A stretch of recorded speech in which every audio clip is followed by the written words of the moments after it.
Welcome to the I Can't Sleep podcast, where I help you drift off one fact at a time. I'm your host, Benjamin Boster, and today's episode is a reading of the first edition of the book, Elements of Style, by William Strunk Jr. A special thanks to Sarah Fischletter for sponsoring today's episode. Asserting that one must first know the rules to break them. This classic reference is a must-have for any student and conscientious writer. Intended for use in which the practice of composition is combined with the study of literature, it gives, in brief space, the principal requirements of plain English style, and concentrates attention on the rules of usage and principles of composition most commonly violated. Chapter 1. Introductory. This book is intended for use in English courses in which the practice of composition is combined with the study of literature.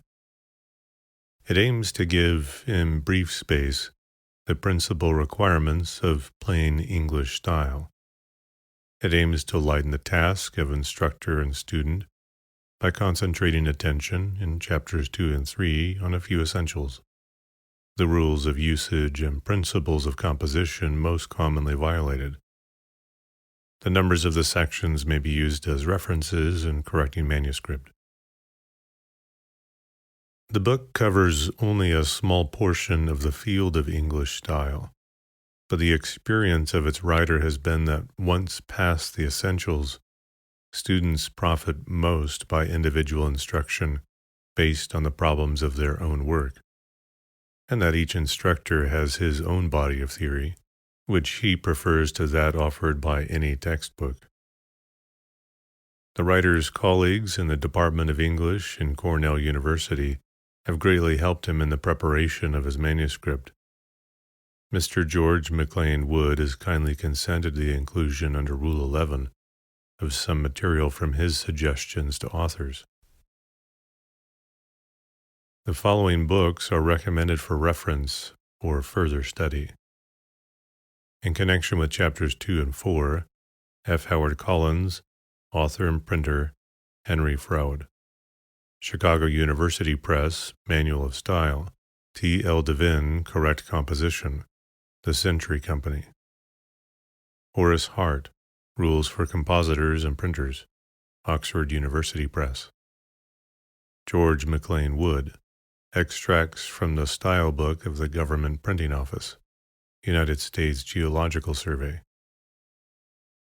In connection with chapters 3 and 5, Sir Arthur Quiller Couch, The Art of Writing, Putnam's, especially the chapter Interlude on Jargon. George McLean Wood, Suggestions to Authors, United States Geological Survey. John Leslie Hall, English Usage, Scott Forsman and Company. James P. Kelly, Workmanship in Words, Little, Brown and Company. It is an old observation that the best writers sometimes disregard the rules of rhetoric. When they do so, however, the reader will usually find in the sentence some compensating merit, attained at the cost of the violation. Unless he is certain of doing as well, he will probably do best to follow the rules. After he has learned by their guidance to write plain English adequate for everyday uses, let him look for the secrets of style, to the study of the masters of literature. Chapter 2. Elementary Rules of Usage. 1. Form the possessive singular of nouns with ''s. Follow this rule whatever the final consonant. Thus write Charles's friend, Burns's poems, the witch's malice. This is the usage of the United States Government Printing Office and of the Oxford University Press. Exceptions are the possessives of ancient proper names in es and is. the possessive Jesuses with just an apostrophe, and such forms as for conscience' sake, for righteousness' sake, but such forms as Achilles' heel, Moses' law, Isis' temple, are commonly replaced by the heel of Achilles, the laws of Moses, the temple of Isis. The pronominal possessives, hers, its, theirs, yours, and oneself, have no apostrophe. 2. In a series of 3 or more terms with a single conjunction, use a comma after each term except the last. Thus write red, comma, white, comma, and blue, honest, comma, energetic, comma, but headstrong. He opened the letter, comma, read it, and made a note of its contents. This is also the usage of the Government Printing Office and of the Oxford University Press.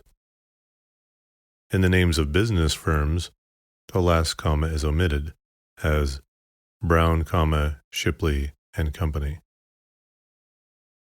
The abbreviation etc., even if only a single term comes before it, is always preceded by a comma. 3. Enclose parenthetic expressions between commas. The best way to see a country, comma, unless you are pressed for time, comma, is to travel on foot. This rule is difficult to apply. It is frequently hard to decide whether a single word, such as however, or a brief phrase, is or is not parenthetic.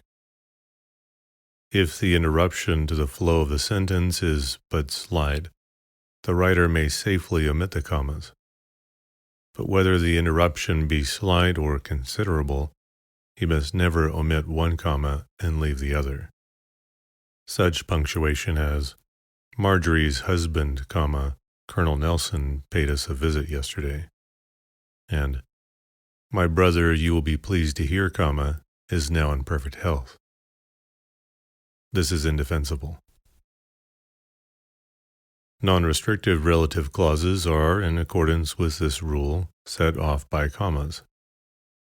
The audience, comma, which had at first been indifferent, comma, became more and more interested. Similar clauses introduced by where and when are similarly punctuated. In 1769, comma, when Napoleon was born, comma, Corsica had but recently been acquired by France. Nether Stowey, comma, where Coleridge wrote the rhyme of the Ancient Mariner, comma, is a few miles from Bridgewater. In these sentences, the clauses introduced by which, when, and where are non-restrictive. They do not limit the application of the words on which they depend, but add, parenthetically, statements supplementing those in the principal clauses. Each sentence is a combination of two statements which might have been made independently, such as the following sentences. The audience was at first indifferent, period. Later it became more and more interested, period. Napoleon was born in 1769, period. At the time Corsica had but recently been acquired by France, period. Coleridge wrote the rhyme of the Ancient Mariner at Nether Stowey, period. Nether Stowey is only a few miles from Bridgewater, period. Restrictive relative clauses are not set off by commas, such as, the candidate who best meets these requirements will obtain the place. In this sentence, the relative clause restricts the application of the word candidate to a single person. Unlike those above, the sentence cannot be split into two independent statements. The abbreviations etc. and junior are always preceded by a comma, and except at the end of a sentence, followed by one. Similar in principle to the enclosing of parenthetic expressions between commas is the setting off by commas of phrases or dependent clauses preceding or following the main clause of a sentence. The sentences quoted in this section and under Rules 4, 5, 6, 7, 16, and 18 should afford sufficient guidance. If a parenthetic expression is preceded by a conjunction, place the first comma before the conjunction, not after it. He saw us coming, comma, and unaware that we had learned of his treachery, comma, greeted us with a smile. 4. Place a comma before and or but, introducing an independent clause. The early records of the city have disappeared, comma, and the story of its first years can no longer be reconstructed. The situation is perilous, comma, but there is still one chance of escape. Sentences of this type, isolated from their context, may seem to be in need of rewriting. As they make complete sense when the comma is reached, the second clause has the appearance of an afterthought. Further, and is the least specific of connectives. Used between independent clauses, it indicates only that a relation exists between them without defining that relation. In the example above, the relation is that of cause and result. The two sentences might be rewritten. As the early records of the city have disappeared, comma, the story of its first years can no longer be reconstructed. Although the situation is perilous, comma, there is still one chance of escape. Or the subordinate clauses might be replaced by these phrases. Owing to the disappearance of the early records of the city, comma, the story of its first years can no longer be reconstructed. In this perilous situation, comma, there is still one chance of escape. But a writer may err by making his sentences too uniformly compact and periodic, and an occasional loose sentence prevents the style from becoming too formal and gives the reader a certain relief. Consequently, loose sentences of the type first quoted are common in easy, unstudied writing. But a writer would be careful not to construct too many of his sentences after this pattern. See Rule 14. Two-part sentences of which the second member is introduced by as, in the sense of because, for or nor, and while, in the sense of and at the same time, likewise require a comma before the conjunction. If a dependent clause, or an introductory phrase requiring to be set off by a comma, precedes the second independent clause, no comma is needed after the conjunction. The situation is perilous, comma, but if we are prepared to act promptly, comma, there's still one chance of escape. For two-part sentences connected by an adverb, see the next section. 5. Do not join independent clauses by a comma. If two or more clauses, grammatically complete and not joined by a conjunction, are to form a single compound sentence, the proper mark of punctuation is a semicolon. Stevenson's romances are entertaining, semicolon. They are full of exciting adventures. It is nearly 5:30, semicolon. We cannot reach town before dark. It is of course equally correct to write the above as two sentences each, replacing the semicolons by periods. Stevens' romances are entertaining, period. They are full of exciting adventures. It is nearly 5:30, period. We cannot reach town before dark. If a conjunction is inserted, the proper mark is a comma, Rule 4. Stevens's romances are entertaining, comma, for they are full of exciting adventures. It is nearly 5:30, comma, and we cannot reach town before dark.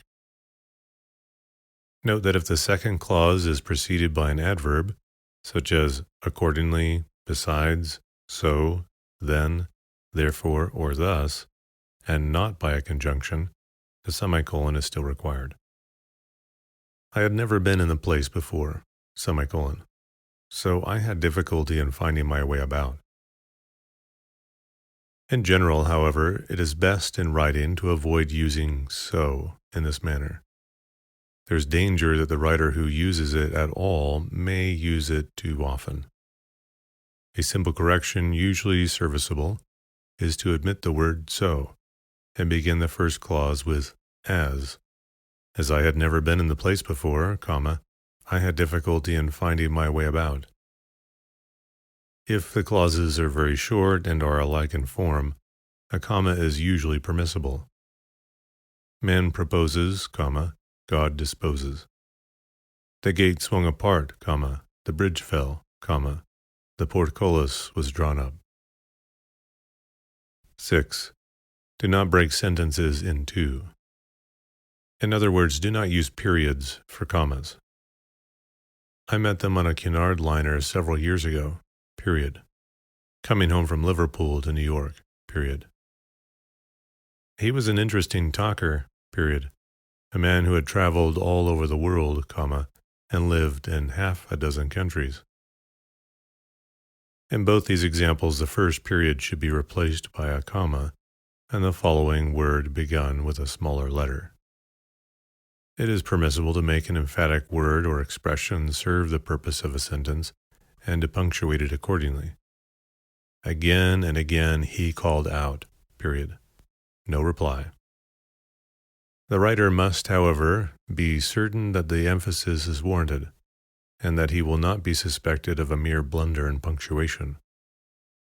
Rules 3, 4, 5, and 6 cover the most important principles in the punctuation of ordinary sentences. They should be so thoroughly mastered that their application becomes second nature. 7. A participial phrase at the beginning of a sentence must refer to the grammatical subject. Walking slowly down the road, he saw a woman accompanied by 2 children. The word walking refers to the subject of the sentence, not to the woman. If the writer wishes to make it refer to the woman, he must recast the sentence, such as, he saw a woman, accompanied by 2 children, walking slowly down the road. Participial phrases preceded by a conjunction or by a preposition, nouns and apposition, adjectives, and adjective phrases come under the same rule if they begin the sentence. On arriving in Chicago, his friends met him at the station. When he arrived, or on his arrival in Chicago, his friends met him at the station. A soldier of proved valor, he was entrusted with the defense of the city. Young and inexperienced, the task seemed easy to me. Young and inexperienced, I thought the task easy. Without a friend to counsel him, the temptation proved irresistible. Without a friend to counsel him, he found the temptation irresistible. Sentences violating this rule are often ludicrous. Being in a dilapidated condition, I was able to buy the house very cheap. 8. Divide words at line ends in accordance with their formation and pronunciation. If there is room at the end of a line for one or more syllables of a word, but not for the whole word, divide the word, unless this involves cutting off only a single letter or cutting off only 2 letters of a long word. No hard and fast rule for all words can be laid down. The principles most frequently applicable are: A. Divide the word according to its formation. Knowledge, KNOW hyphen LEDGE, not KNOWL hyphen EDGE. Shakespeare, SHAKE hyphen SPEARE, not SHAKES hyphen PEARE. Describe, DE hyphen SCRIBE, not DES hyphen CRIBE. Atmosphere, ATMO-SPHERE, not ATMOS-PHERE. B. Divide on the vowel. Edible, EDI-BLE, not ED-IBLE. Proposition, PROPO-SITION, and ordinary, ORDI-NARY. C. Divide between double letters, unless they come at the end of a simple form of the word. Cincinnati, CINCIN-NATI. Telling, TELL-ING. The treatment of consonants in combination is best known from examples. Fortune, FOR-TUNE. Picture, PIC-TURE. Industry, INDUS-TRY. The student will do well to examine the syllable division in a number of pages of any carefully printed book. Chapter 3. Elementary Principles of Composition. 9. Make the paragraph the unit of composition, one paragraph to each topic. If the subject on which you are writing is of slight extent, or if you intend to treat it very briefly, there may be no need of subdividing it into topics. Thus, a brief description, a brief summary of a literary work, a brief account of a single incident, a narrative merely outlining an action, the setting forth of a single idea, any one of these is best written in a single paragraph. After the paragraph has been written, it should be examined to see whether subdivision will not improve it. Ordinarily, however, a subject requires subdivision into topics, each of which should be made the subject of a paragraph. The object of treating each topic in a paragraph by itself is, of course, to aid the reader. The beginning of each paragraph is a signal to him that a new step in the development of the subject has been reached. The extent of subdivision will vary with the length of the composition. For example, a short notice of a book or poem might consist of a single paragraph. One slightly longer might consist of 2 paragraphs. A. Account of the work. B. Critical discussion. A report on a poem written for a class in literature might consist of 7 paragraphs.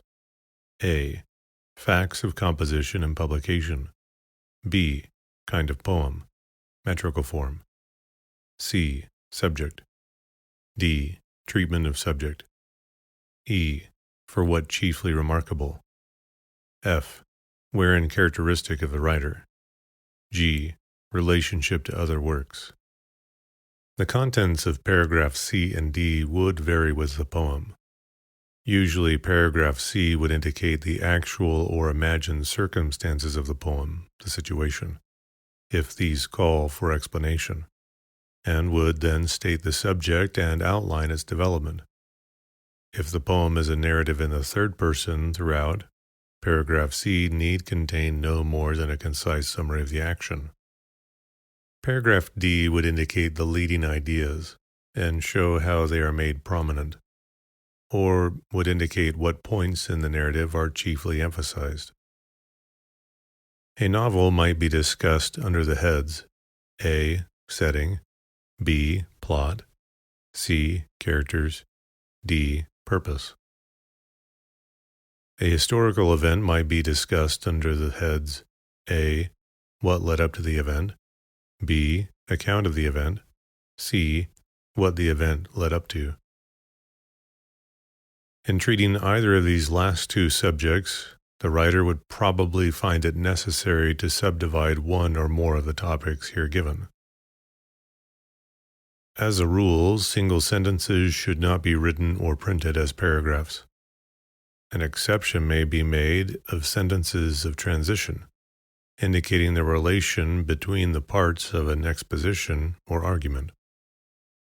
In dialogue, each speech, even if only a single word, is a paragraph by itself. That is, a new paragraph begins with each change of speaker.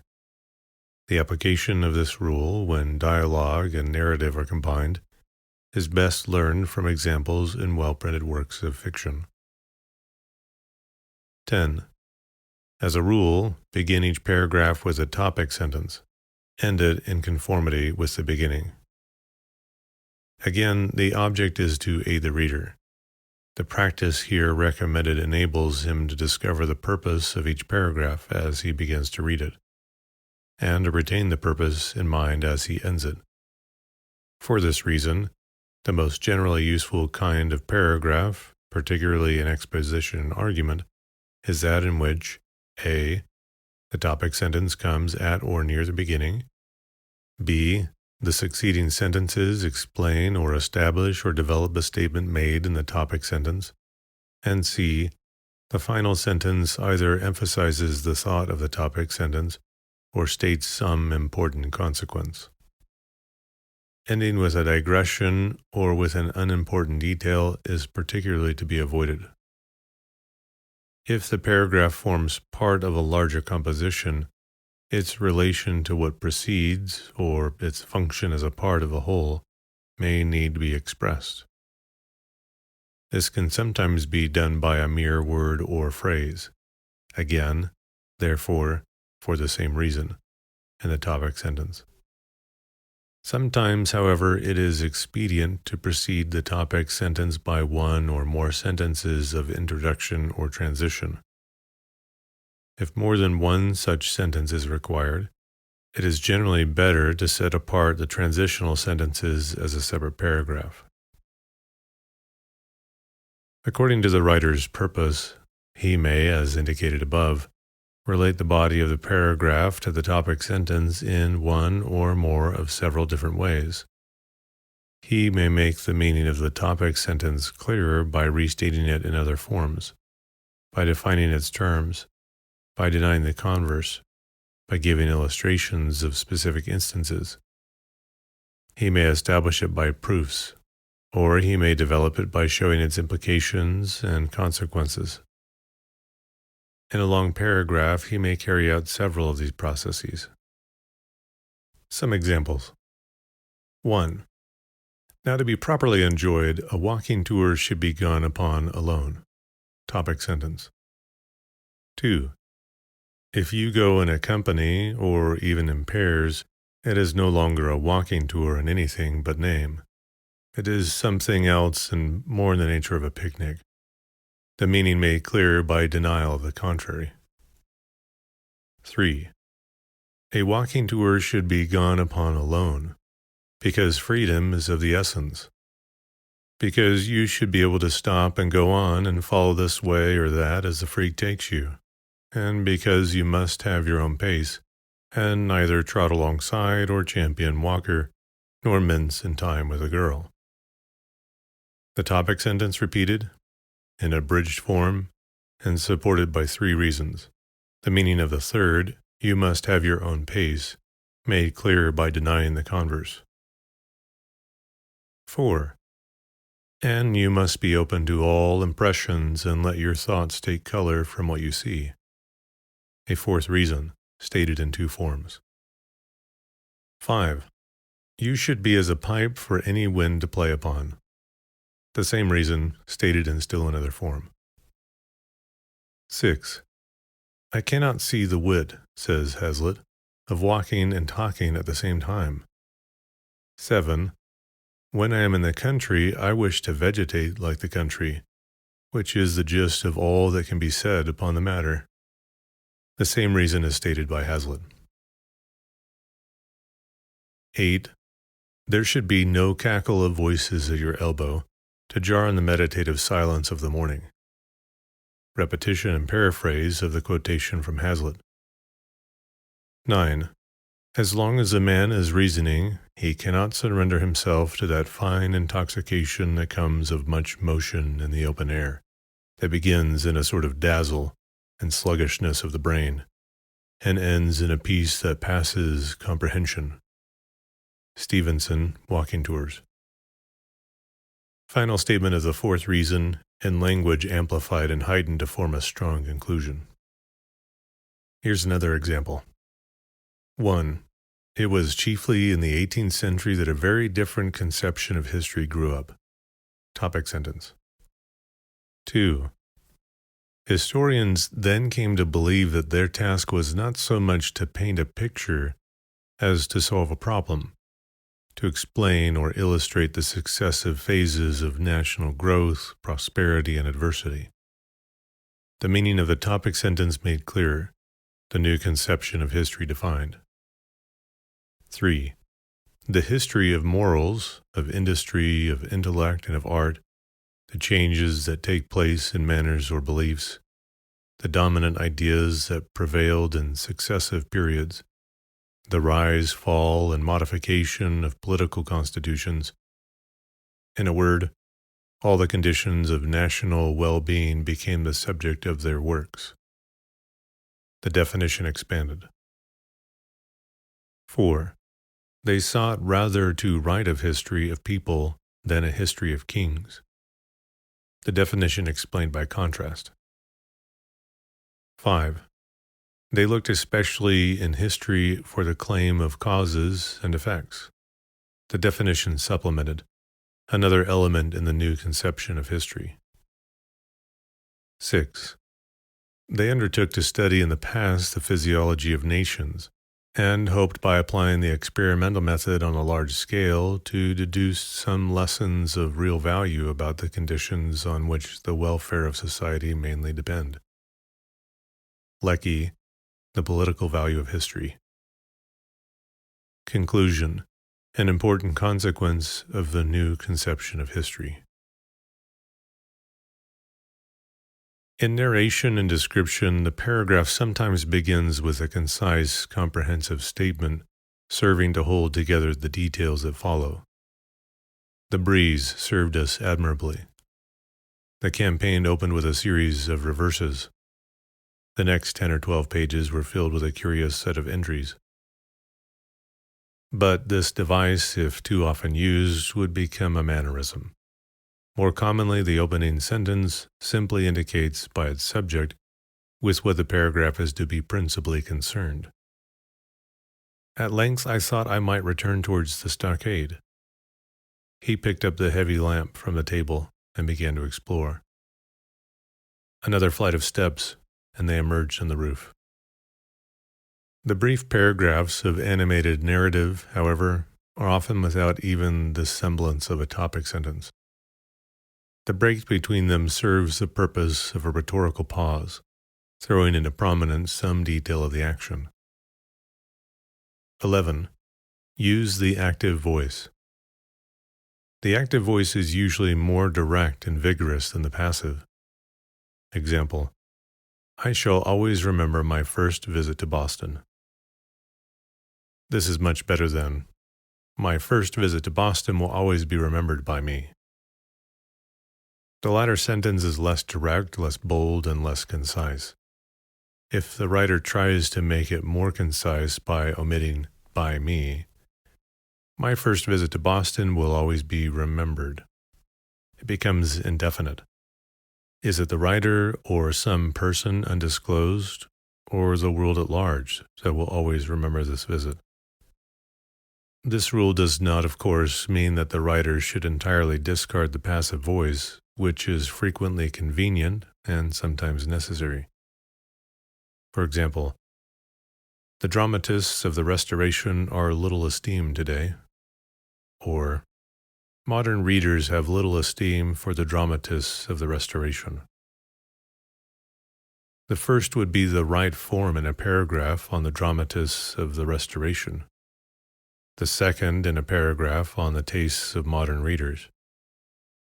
The need of making a particular word the subject of the sentence will often, as in these examples, determine which voice is to be used. The habitual use of the active voice, however, makes for forcible writing.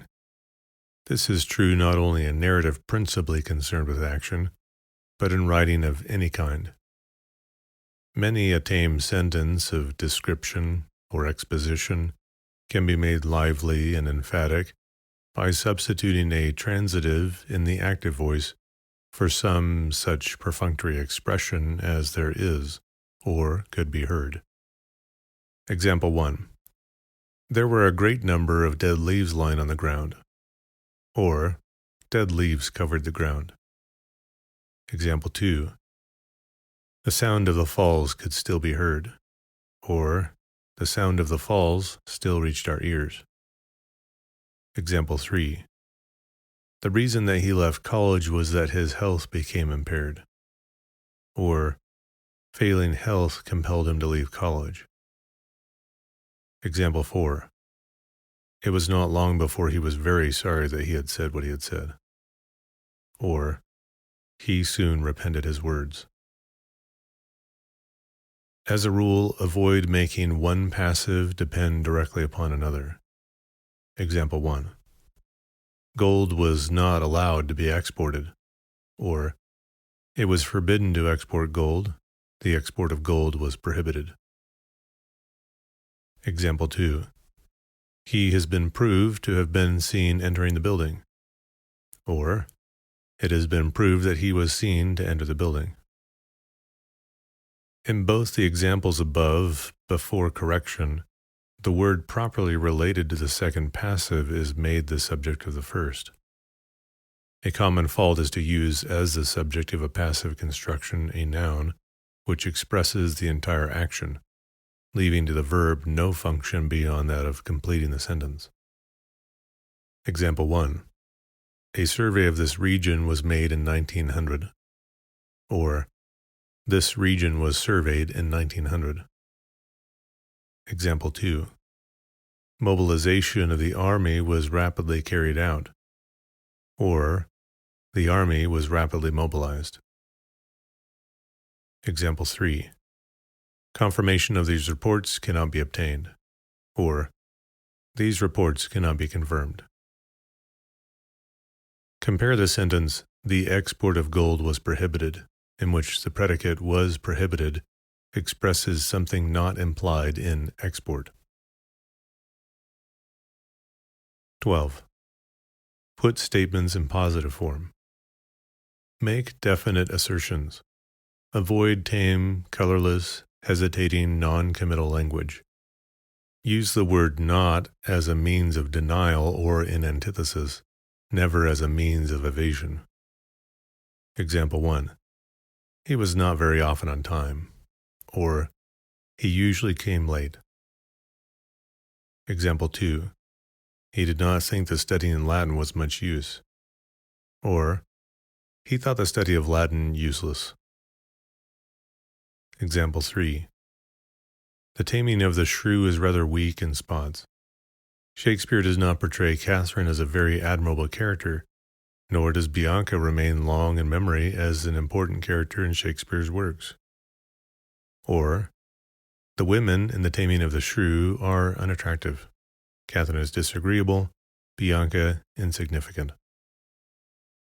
The last example, before correction, is indefinite as well as negative. The corrected version, consequently, is simply a guess at the writer's intention. All three examples show the weakness inherent in the word not. Consciously or unconsciously, the reader is dissatisfied with being told only what is not. He wishes to be told what is. Hence, as a rule, it is better to express a negative in positive form. Example 1, not honest, or dishonest. Example 2, not important, or trifling. Example 3, did not remember, or forgot. Example 4, did not pay any attention to, or ignored. Example 5, did not have much confidence in, or distrusted. The antithesis of negative and positive is strong. Example 1, Not charity, but simple justice. Example 2. Not that I loved Caesar less, but Rome the more. Negative words other than not are usually strong. For example, the sun never sets upon the British flag. 13. Omit needless words. Vigorous writing is concise. A sentence should contain no unnecessary words, a paragraph no unnecessary sentences, for the same reason that a drawing should have no unnecessary lines, and a machine no unnecessary parts. This requires not that the writer make all his sentences short, or that he avoid all detail and treat his subjects only in outline, but that every word tell. Many expressions in common use violate this principle. Example 1. The question as to whether, or whether, the question whether. Example 2. There is no doubt but that, or no doubt, doubtless. Example 3. Used for fuel purposes, or used for fuel. Example 4. He is a man who, or he. Example 5. In a hasty manner, or hastily. Example 6. This is a subject which, or this subject. Example 7. His story is a strange one, or his story is strange. In especial, the expression the fact that should be revised out of every sentence in which it occurs. Example 1. Owing to the fact that, or since, or because. Example 2. In spite of the fact that, or though, or although. Example 3. Call your attention to the fact that, or remind you, or notify you. Example 4. I was unaware of the fact that, or I was unaware that, or did not know. Example 5. The fact that he had not succeeded, or his failure. Example 6. The fact that I had arrived, or my arrival. See also under Case, Character, Nature, System in Chapter 5. Who is, which was, and the like are often superfluous. Example 1. His brother, who is a member of the same firm, or his brother, a member of the same firm. Example 2. Trafalgar, which was Nelson's last battle, or Trafalgar, Nelson's last battle. As positive statement is more concise than negative, and the active voice more concise than the passive, many of the examples given under Rules 11 and 12 illustrate this rule as well. A common violation of conciseness is the presentation of a single complex idea, step by step, in a series of sentences, which might do advantage to be combined into one. Example: Macbeth was very ambitious. This led him to wish to become King of Scotland. The witches told him that this wish of his would come true. The King of Scotland at this time was Duncan. Encouraged by his wife, Macbeth murdered Duncan. He was thus enabled to succeed Duncan as king. 55 words. Or, encouraged by his wife, Macbeth achieved his ambition and realized the prediction of the witches by murdering Duncan and becoming King of Scotland in his place. 26 words. 14. Avoid a succession of loose sentences. This rule refers especially to loose sentences of a particular type, those consisting of two coordinate clauses, the second introduced by a conjunction or relative. Although single sentences of this type may be unexceptionable, see under Rule 4, a series soon becomes monotonous and tedious. An unskillful writer will sometimes construct a whole paragraph of sentences of this kind, using as consecutives and, but, and less frequently who, which, when, where, and while, these last in non-restrictive senses. See under Rule 3. Example: the third concert of the subscription series was given last evening, and a large audience was in attendance. Mr. Edward Appleton was the soloist, and the Boston Symphony Orchestra furnished the instrumental music. The former showed himself to be an artist of the first rank, while the latter proved itself fully deserving of its high reputation. The interest aroused by the series has been very gratifying to the committee, and it is planned to give a similar series annually hereafter. The fourth concert will be given on Tuesday, May 10th, when an equally attractive program will be presented. Apart from its triteness and emptiness, the paragraph above is bad because of the structure of its sentences, with their mechanical symmetry and sing-song.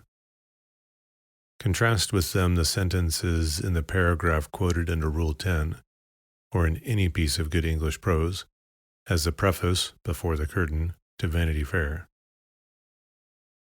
If the writer finds that he has written a series of sentences of the type described, he should recast enough of them to remove the monotony, replacing them by simple sentences, by sentences of 2 clauses joined by a semicolon, by periodic sentences of 2 clauses, by sentences, loose or periodic, of 3 clauses, whichever best represent the real relations of the thought. 15. Express coordinate ideas in similar form. This principle, that of parallel construction, requires that expressions of similar content and function should be outwardly similar. The likeness of form enables the reader to recognize more readily the likeness of content and function. Familiar instances from the Bible are the 10 Commandments, the Beatitudes, and the petitions of the Lord's Prayer.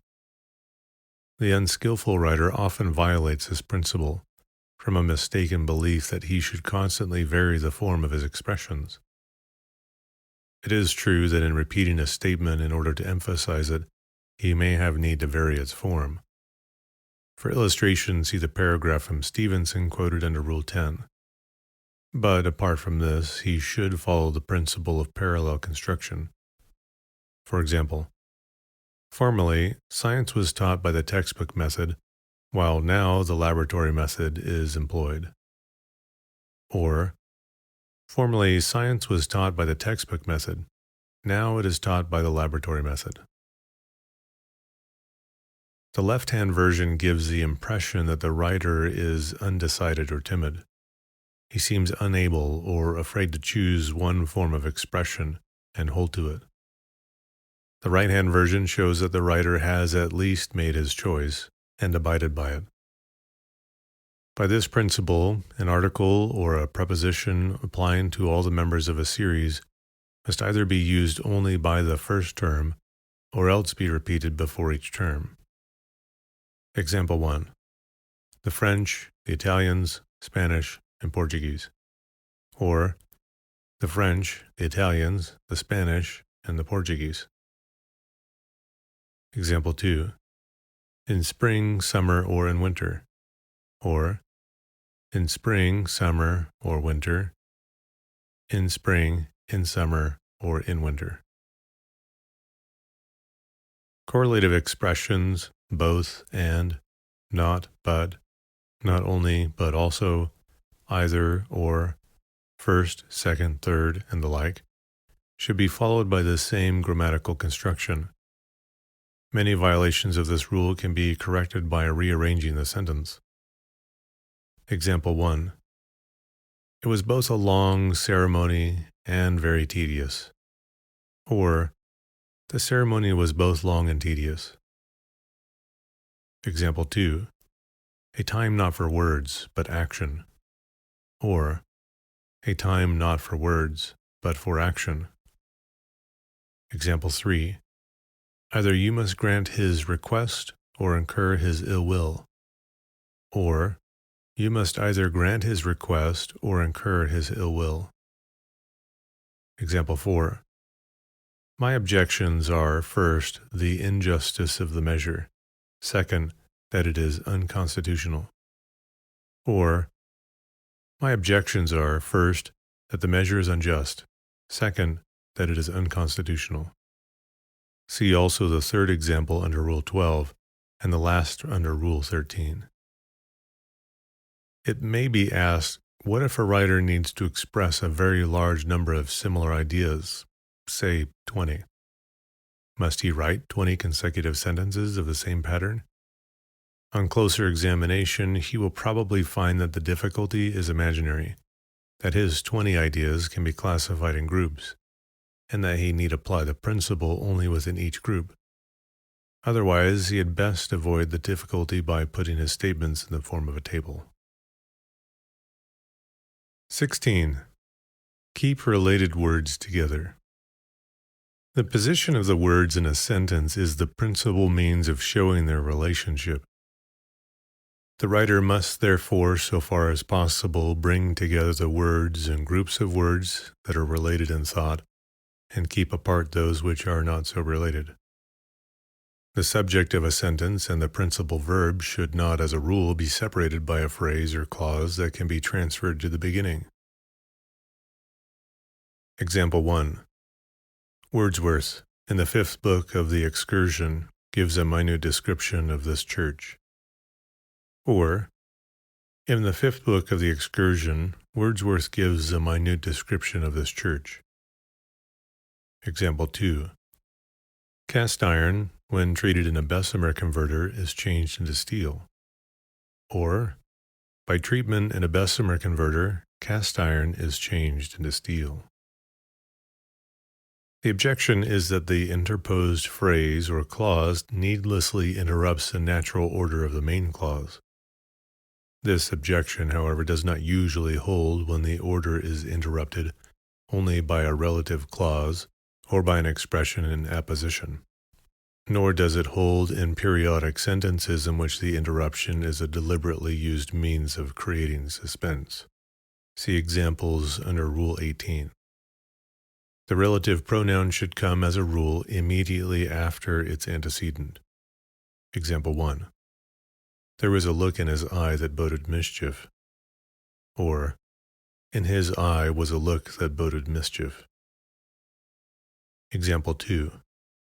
He wrote 3 articles about his adventures in Spain, which were published in Harper's Magazine. Or, he published in Harper's Magazine 3 articles about his adventures in Spain. Example 3. This is a portrait of Benjamin Harrison, grandson of William Henry Harrison, who became president in 1889. Or, this is a portrait of Benjamin Harrison, grandson of William Henry Harrison. He became president in 1889. If the antecedent consists of a group of words, the relative comes at the end of the group, unless this would cause ambiguity. Example 1. The superintendent of the Chicago division who. Example 2. A proposal to amend the Sherman Act, which has been variously judged. Or, a proposal which has been variously judged to amend the Sherman Act. Or, a proposal to amend the much-debated Sherman Act. Example 3. The grandson of William Henry Harrison, who. Or, William Henry Harrison's grandson Benjamin Harrison, who. A noun in apposition may come between antecedent and relative, because in such a combination no real ambiguity can arise. Example. The Duke of York, his brother, who was regarded with hostility by the Whigs. Modifiers should come, if possible, next to the word they modify. If several expressions modify the same word, they should be so arranged that no wrong relation is suggested. Example 1. All the members were not present, or not all the members were present. Example 2. He only found 2 mistakes. Or, he found only 2 mistakes. Example 3. Major R.E. Joyce will give a lecture on Tuesday evening in Bailey Hall, to which the public is invited, on my experiences in Mesopotamia at 8 p.m. Or, on Tuesday evening at 8 p.m., Major R.E. Joyce will give in Bailey Hall a lecture on my experiences in Mesopotamia. The public is invited. 17. In summaries, keep to 1 tense. In summarizing the action of a drama, the writer should always use the present tense. In summarizing a poem, story, or novel, he should preferably use the present, though he may use the past if he prefers. If the summary in the present tense, antecedent action should be expressed by the perfect. If in the past, by the past perfect. For example, an unforeseen chance prevents Friar John from delivering Friar Lawrence's letter to Romeo. Juliet, meanwhile, owing to her father's arbitrary change of the day set for her wedding, has been compelled to drink the potions on Tuesday night, with the result that Balthazar informs Romeo of her supposed death before Friar Lawrence learns of the non-delivery of the letter. But whichever tends to be used in the summary, a past tense in indirect discourse or in indirect question remains unchanged. For example, the legate inquires who struck the blow. Apart from the exceptions noted, whichever tense the writer chooses, he should use throughout. Shifting from one tense to the other gives the appearance of uncertainty and irresolution. Compare Rule 15. In presenting the statements or the thought of some one clause, as in summarizing an essay or reporting a speech, the writer should avoid intercalating such expressions as he said, he stated, the speaker added, the speaker then went on to say, the author also thinks, or the like. He should indicate clearly at the outset, once for all, that what follows is summary, and then waste no words in repeating the notification. In notebooks, in newspapers, in handbooks of literature, summaries of one kind or another may be indispensable, and for children in primary schools, it is a useful exercise to retell a story in their own words.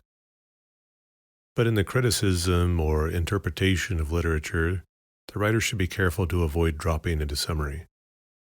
He may find it necessary to devote 1 or 2 sentences to indicating the subject or the opening situation of the work he is discussing. He may cite numerous details to illustrate its qualities, but he should aim to write an orderly discussion supported by evidence, not a summary with occasional comment. Similarly, if the scope of his discussion includes a number of works, he will as a rule do better not to take them up singly in chronological order, but to aim from the beginning at establishing general conclusions. 18. Place the emphatic words of a sentence at the end.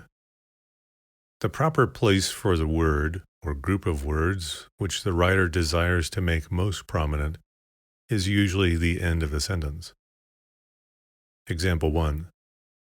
Humanity has hardly advanced in fortitude since that time, though it has advanced in many other ways.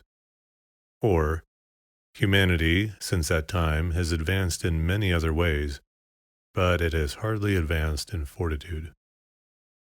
Example 2. This steel is principally used for making razors because of its hardness. Or, because of its hardness, this steel is principally used in making razors. The word or group of words entitled to this position of prominence is usually the logical predicate, that is, the new element in the sentence, as it is in the second example. The effectiveness of the periodic sentence arises from the prominence which it gives to the main statement. Example 1. 4 centuries ago, Christopher Columbus, one of the Italian mariners whom the decline of their own republics had put at the service of the world and of adventure, seeking for Spain a westward passage to the Indies, as a set-off against the achievements of Portuguese discoverers lighted on America. Example 2.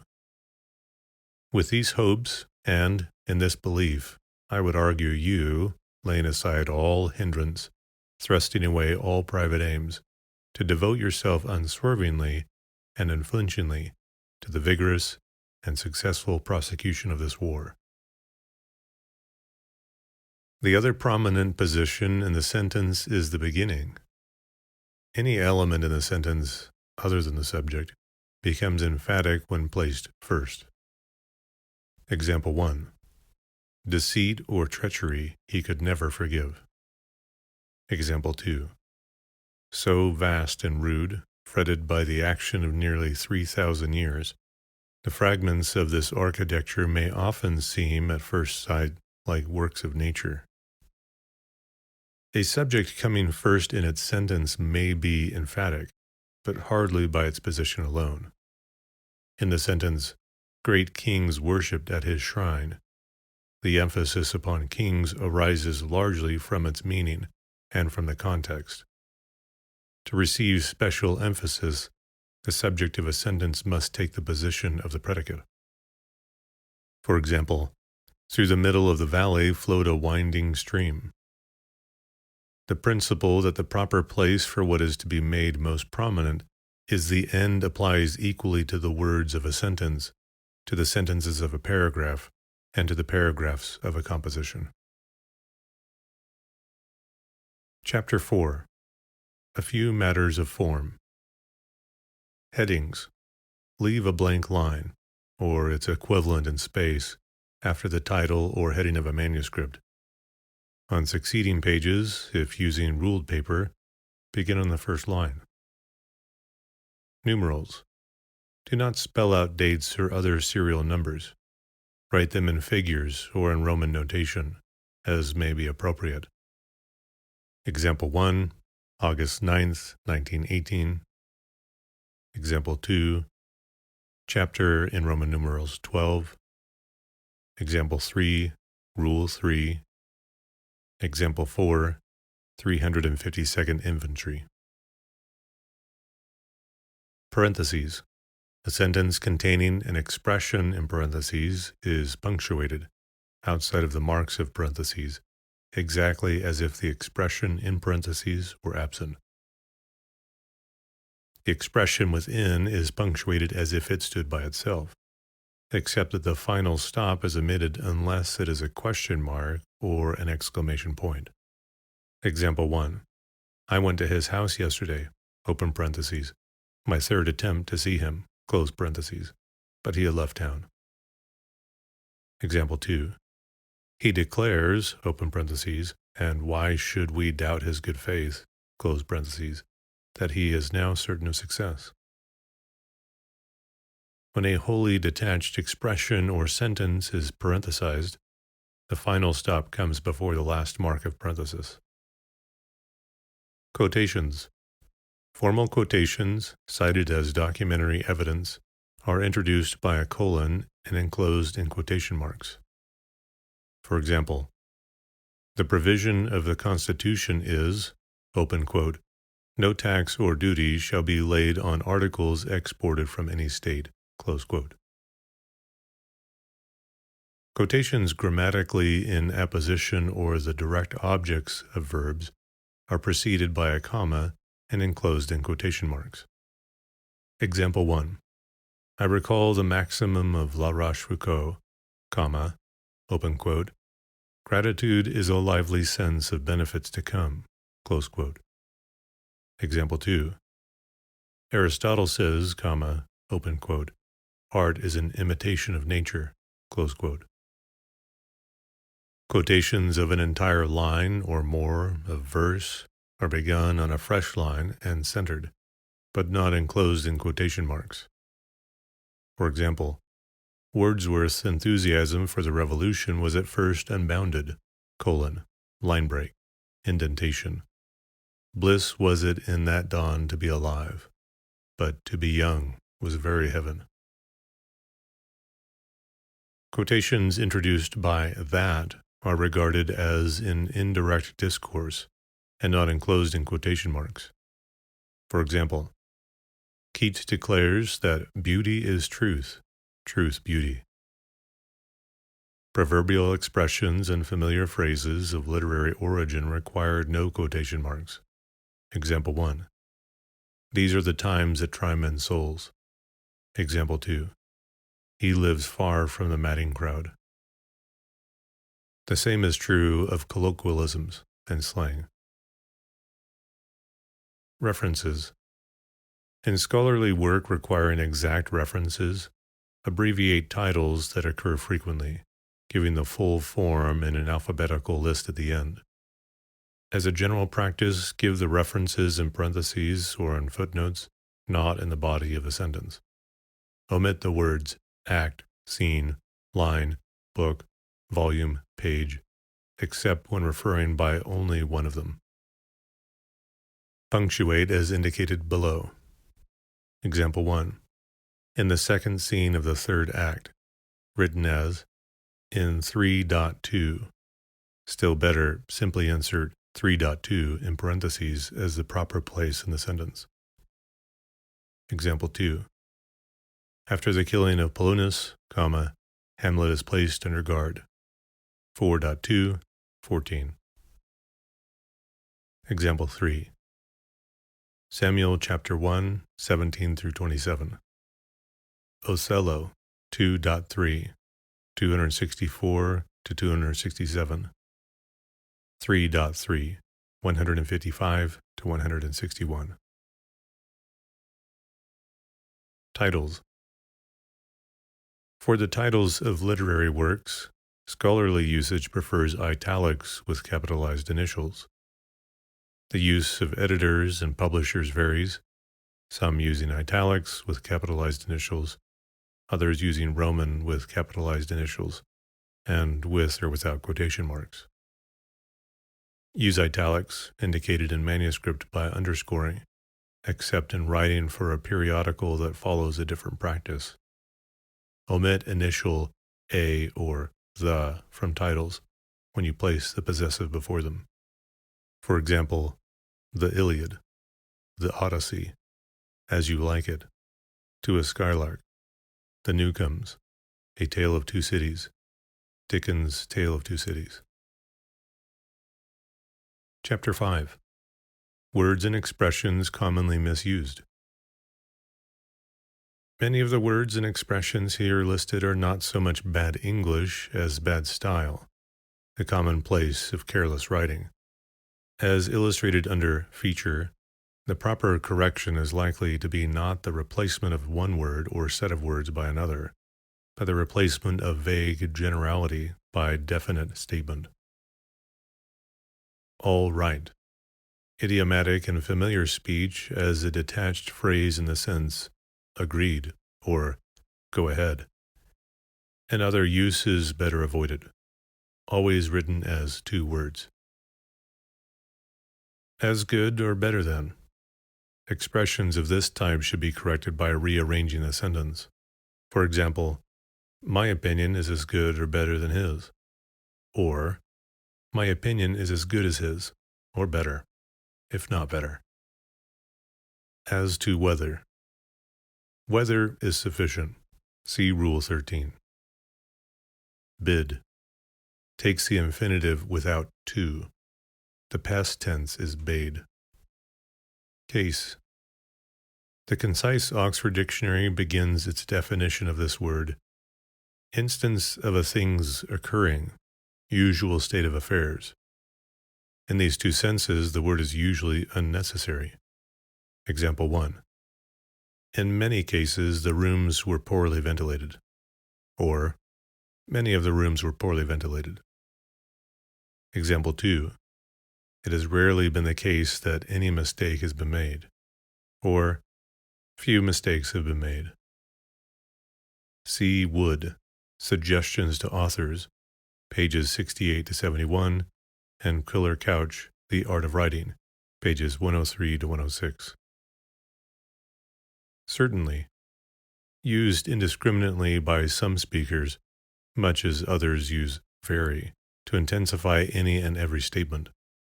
A mannerism of this kind, bad in speech, is even worse in writing. Character. Often simply redundant, used from a mere habit of wordiness. For example, acts of a hostile character, or hostile acts. Claim, verb, with object noun means lay claim to. May be used with a dependent clause if this sense is clearly involved. He claimed that he was the sole surviving heir. But even here, claim to be would be better. Not to be used as a substitute for declare, maintain, or charge. Compare. To compare is to point out or imply resemblances between objects regarded as essentially of different order.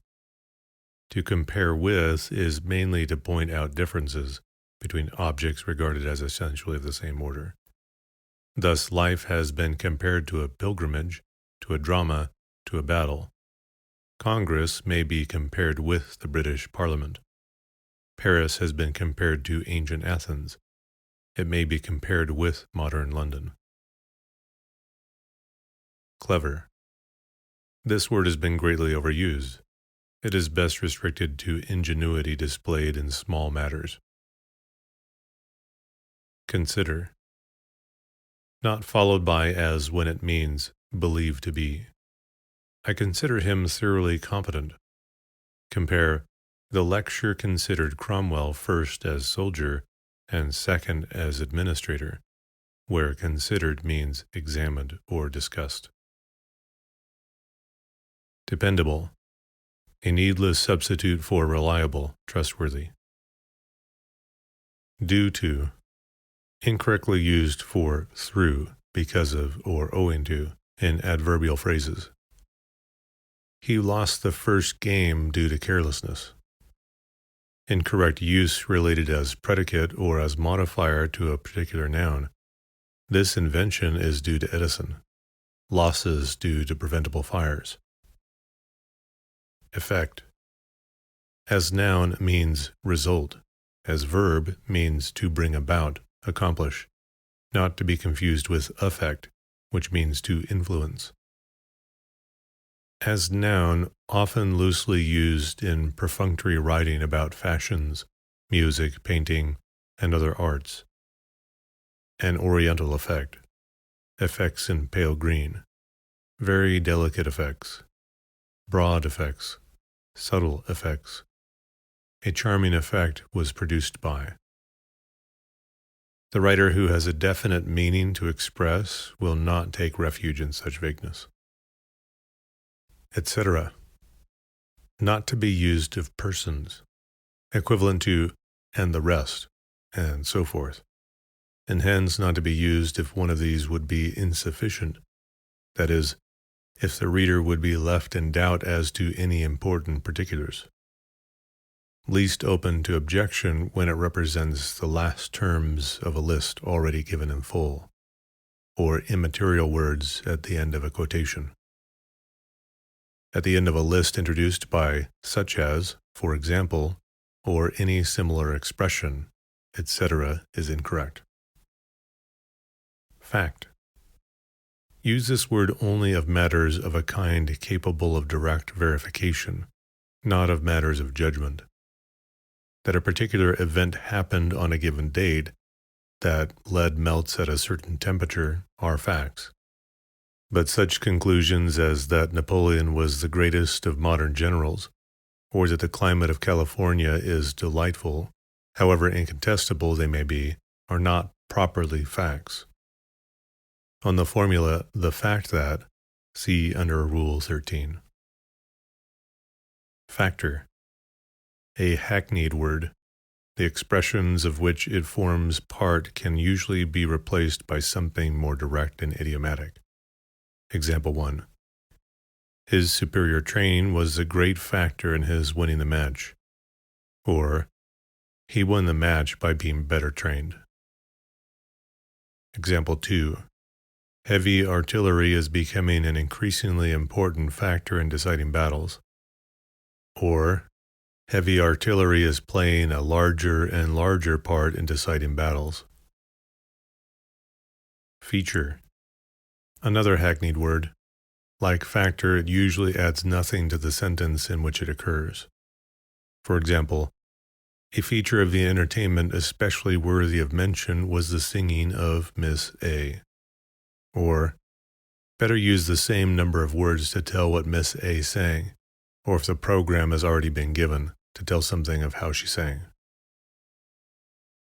As a verb in the advertising sense of offer as a special attraction to be avoided.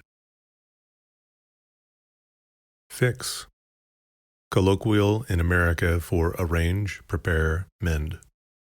In writing restricted to its literary senses, fasten, make firm or immovable, etc. He is a man who, a common type of redundant expression, see Rule 13. Example 1. He is a man who is very ambitious, or he is very ambitious.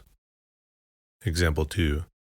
Spain is a country which I have always wanted to visit, or I have always wanted to visit Spain. However, in the meaning nevertheless, not to come first in its sentence or clause. Example, the roads were almost impassable. However, we at least succeeded in reaching camp. Or, the roads were almost impassable. At last, however, we succeeded in reaching camp. When however comes first, it means in whatever way or whatever extent. Example, however you advise him, he will probably do as he thinks best. Or, however discouraging the prospect, he never lost heart. Kind of. Not to be used as a substitute for rather before adjectives and verbs, or except in familiar style for something like before nouns. Restricted to its literal sense, amber is a kind of fossil resin. I dislike that kind of notoriety. The same holds true of sort of. Less. Should not be misused for fewer. Example, he had less men than in the previous campaign. Or, he had fewer men than in the previous campaign.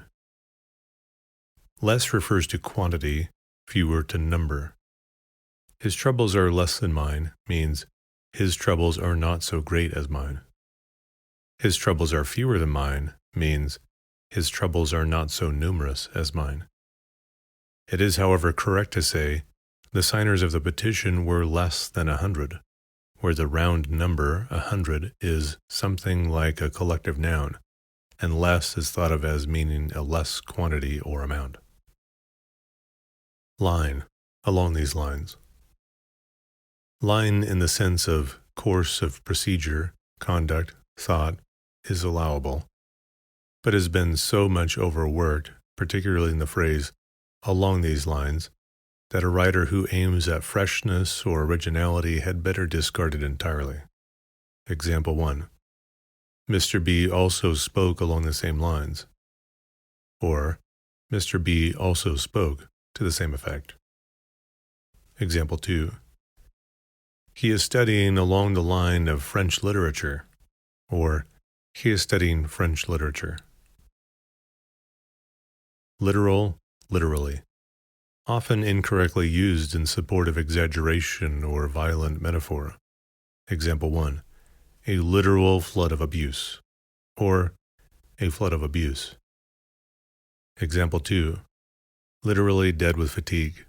Or, almost dead with fatigue. Dead tired.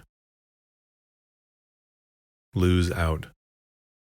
Meant to be more emphatic than lose, but actually less so because of its commonness. The same holds true of try out, win out, sign up, register up. With a number of verbs out and up from idiomatic combinations, find out, run out, turn out, cheer up, dry up, make up, and others. Each distinguishable in meaning from the simple verb. Lose out is not. Most.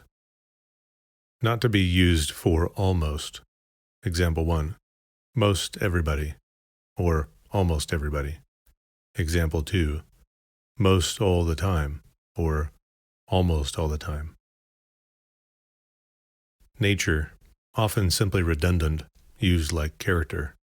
Example, acts of hostile nature, hostile acts. Often vaguely used in such expressions as a lover of nature, poems about nature. Unless more specific statements follow, the reader cannot tell whether the poems have to do with natural scenery, rural life, the sunset, the untracked wilderness, or the habits of squirrels. Nearby. Adverbial phrase, not yet fully accepted as good English, though the analogy of close by and hard by seems to justify it. Near or near at hand is as good, if not better. Not to be used as an adjective. Use neighboring. Oftentimes, oft-times. Archaic forms no longer in good use. The modern word is often. 101. Retain the and in this and similar expressions in accordance with the unvarying usage of English prose from Old English times. One of the most. Avoid beginning essays or paragraphs with this formula, as one of the most interesting developments of modern science is, etc. Switzerland is one of the most interesting countries of Europe. There is nothing wrong in this. It is simply threadbare and forcible feeble. People. The people is a political term, not to be confused with the public. From the people comes political support or opposition. From the public comes artistic appreciation or commercial patronage. The word people is not to be used with words of number in place of persons. If of 6 people, 5 went away, how many people would be left? Phase. Means a stage of transition or development, the phase of the moon, the last phase, not to be used for aspect or topic. Example, another phase of the subject, or another point, another question. Possess. Not to be used as a mere substitute for have or own. Example 1, he possessed great courage. Or, he had great courage, was very brave. Example 2, he was the fortunate possessor of, or, he owned. Respective, respectively. These words may usually be omitted with advantage. Example 1. Works of fiction are listed under the names of their respective authors. Or, works of fiction are listed under the names of their authors. Example 2. The 1 mile and 2 mile runs were won by Jones and Cummings respectively. Or, the 1 mile and 2 mile runs were won by Jones and Cummings. In some kinds of formal writing, as in geometrical proofs, it may be necessary to use respectively, but it should not appear in writing on ordinary subjects. So, avoid. In writing, the use of so is an intensifier. So good, so warm, so delightful. On the use of so to introduce clauses, see Rule 4. Sort of. See under kind of. State. Not to be used as a mere substitute for, say, remark. Restricted to the sense of express fully or clearly, as he refused to state his objections. Student body. A needless and awkward expression, meaning no more than the simple word students. Example 1. A member of the student body. Or, a student. Example 2. Popular with the student body. Or, liked by the students. 3. Example 3. The student body passed resolutions. Or, the students passed resolutions. System. Frequently used without need. Example 1. Dayton has adopted the commission system of government. Or, Dayton has adopted government by commission. Example 2. The dormitory system. Or, dormitories. Thank you in advance. This sounds as if the writer meant, it will not be worth my while to write to you again. Simply write, thanking you, and if the favor which you have requested is granted, write a letter of acknowledgement. They. A common inaccuracy is the use of the plural noun when the antecedent is a distributive expression such as each one, everybody, everyone, many a man, which, though implying more than one person, requires the pronoun to be in the singular. Similar to this, but with even less justification, is the use of the plural pronoun with the antecedent anybody, anyone, somebody, someone, the intention being either to avoid the awkward he or she, or to avoid committing oneself to either. Some bashful speakers even say, a friend of mine told me that they, etc. Use he with all the above words, unless the antecedent is or must be feminine. Very. Use this word sparingly. Where emphasis is necessary, use words strong in themselves. Viewpoint. Write point of view, but do not misuse this, as many do, for view or opinion. While. Avoid the indiscriminate use of this word for and, but, and although. Many writers use it frequently as a substitute for and or but, either for a mere desire to vary the connective or from uncertainty which of the two connectives is the more appropriate. In this use, it is best replaced by a semicolon. This is entirely correct, as shown by the paraphrase. For example, the office and sales rooms are on the ground floor, while the rest of the building is devoted to manufacturing. Or, the office and sales rooms are on the ground floor. The rest of the building is devoted to manufacturing. Its use as a virtual equivalent of although is allowable in sentences where this leads to no ambiguity or absurdity. Example 1. While I admire his energy, I wish it were employed in a better cause. Example 2. I admire his energy. At the same time, I wish it were employed in a better cause. Compare. While the temperature reaches 90 or 95 degrees in the daytime, the nights are often chilly.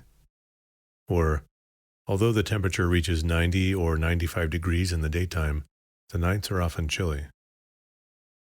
The paraphrase. The temperature reaches 90 or 95 degrees in the daytime. At the same time, the nights are often chilly.